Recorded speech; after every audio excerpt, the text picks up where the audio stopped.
Hello viewers, welcome to my channel দাঁতনের প্রাকৃতিক দৃশ্য। সকল দেশবাসীকে জানাই শুভ জন্মাষ্টমীর আন্তরিক শুভেচ্ছা এবং অভিনন্দন। আজকের এই প্রতিবেদনটি সরাসরি আপনারা দেখতে পাচ্ছেন মুম্বাই ঘাটকোপর পান্তনগর গ্রাউন্ডে দহিহান্ডি সেই কৃষ্ণের ছোটবেলায় সেই মাখন চুরির দৃশ্য একে নিয়ে প্রতি বছর পালিত হয় দহিহান্ডি উৎসব। তো সবাইকে এই উৎসবের আন্তরিক শুভেচ্ছা এবং অভিনন্দন। আমরা সরাসরি দিনের বেলায় একটু এই সুন্দর ভিডিও ফুটেজটি আপনাদের সামনে নিয়ে এসেছি এবং দেখতেই পাচ্ছেন চারিদিকে খেলার গ্রাউন্ডের মতো লাইটিং করা আছে। এটা রাতের বেলায় খুব সুন্দর প্রদর্শনীয় এক বড় মাপের অনুষ্ঠান।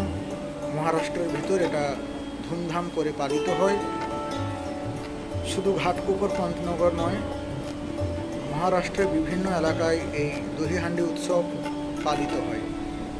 তাই এই সুন্দর মুহূর্তকে দেখার জন্য অনুরোধ রইল এবং আপনারা যদি আমার দাঁতনের প্রাকৃতিক দৃশ্যের ফেসবুক পেজটিকে নতুন হয়ে থাকেন তাহলে আপনারা ফলো দিয়ে দিবেন এবং নিত্য নতুন ভিডিও দেখতে আমাদের ইউটিউব চ্যানেলকে সাবস্ক্রাইব করুন।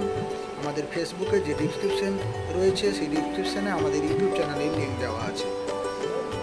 তো আজকের এই সুন্দর মুহূর্ত সরাসরি আপনারা মহারাষ্ট্র মুম্বাই ঘাটকোপর পান্তনগর থেকে সরাসরি গ্রাউন্ড থেকে আপনারা দেখতেই পাচ্ছেন। ঘাটকোপর পান্তনগরে আমি 13 বছরের কাজে কর্মরত ছিলাম। আর সেখান থেকে সরাসরি এই সুন্দর মুহূর্ত আপনাদেরকে দেখাচ্ছি দাঁতনের প্রাকৃতিক দৃশ্যের মাধ্যমে। আশা করি আপনাদেরকে ভালো লাগবে। প্রচুর পরিমাণে শেয়ার করুন এই সুন্দর দৃশ্য। আমরা যখন সেখানে থাকতাম প্রচুর আনন্দ পেতাম এবং বিভিন্ন জায়গায় বিভিন্ন দহিহান্ডি উৎসব পালিত হতো।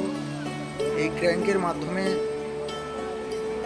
দহিহান্ডি উপরের দিকে ঝোলানো আছে ফুল দিয়ে সাজসজ্জার মাধ্যমে এবং সেই সুন্দর মুহূর্ত আমরা সরাসরি দাঁতনের প্রাকৃতিক দৃশ্যের ফেসবুক পেজ থেকে এবং ইউটিউব চ্যানেল থেকে আপনাদের সামনে নিয়ে এসেছি।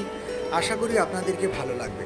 তো দেখতে থাকুন আজকের এই প্রতিবেদন এবং সবাইকে বলবো প্রচুর পরিমাণে শেয়ার করুন, কারণ এই সুন্দর অনুষ্ঠান খুবই মহারাষ্ট্রের মধ্যে গুরুত্বপূর্ণ অনুষ্ঠান। এটা ধুমধাম করে পালিত হয়। মহারাষ্ট্রে 3-4টে উৎসব খুব